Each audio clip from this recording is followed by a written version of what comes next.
This is a laundromat that's behind me, and I talked to a man who is renting 2 units attached to this building on the back side of it. He and other people who live in the area think what happened was the front half of the roof snapped back onto the back half of the roof. I thought it was a construction site when I drove by it earlier. I had to come back and see that that actually wasn't true.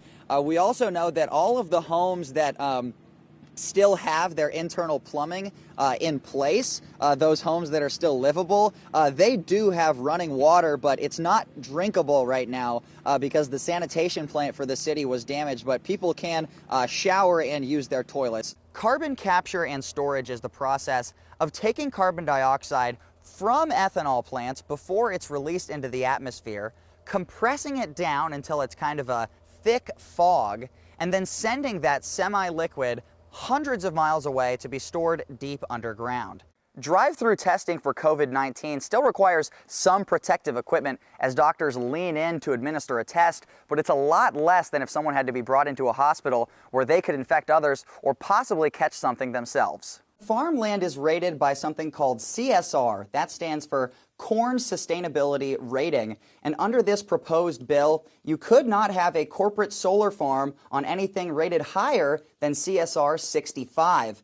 Well, the average CSR throughout the state of Iowa is 68. And so some people are saying that this bill is a barrier for solar projects.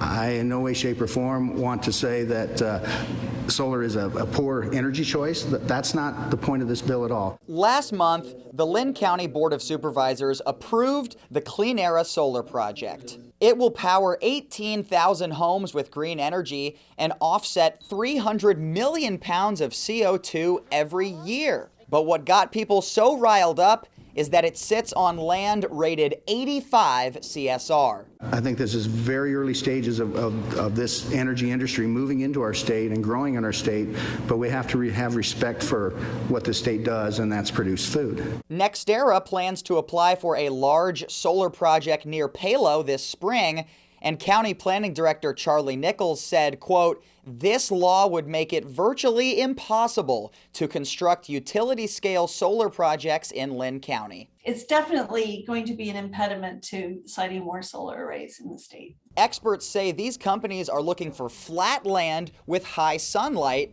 and low-quality farmland may not be best. Solar gets sited in where the solar resource is the best, right? I mean, that's where you have to put the resource so you get the most bang for your buck. And as our climate continues to change, we need to prioritize green energy. The technologies are getting better for renewable energy and energy storage.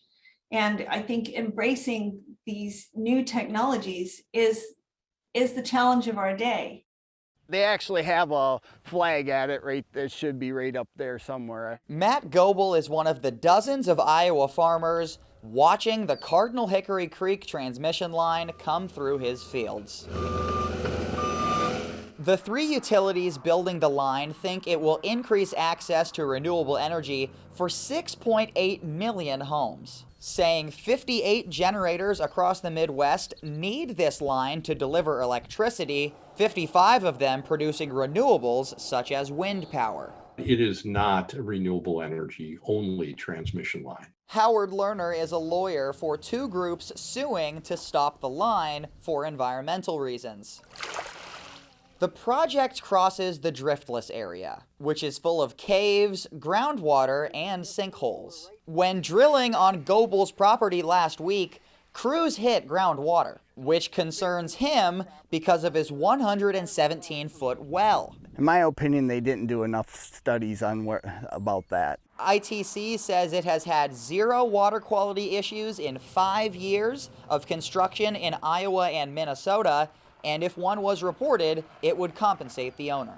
Geologists call this soil composition karst terrain. This sensitive soil has stopped renewable energy projects in other states. Last month, Ohio regulators denied a wind farm on karst terrain, saying the presence of karst features in the project area requires avoidance and special consideration, and it could have a major impact on the public health and well-being. It's nice to see the regulatory agency just not just pass a project like that. The Cardinal Hickory Creek project has gotten all environmental clearance it needs, and ITC says it thoroughly researched soil in the area.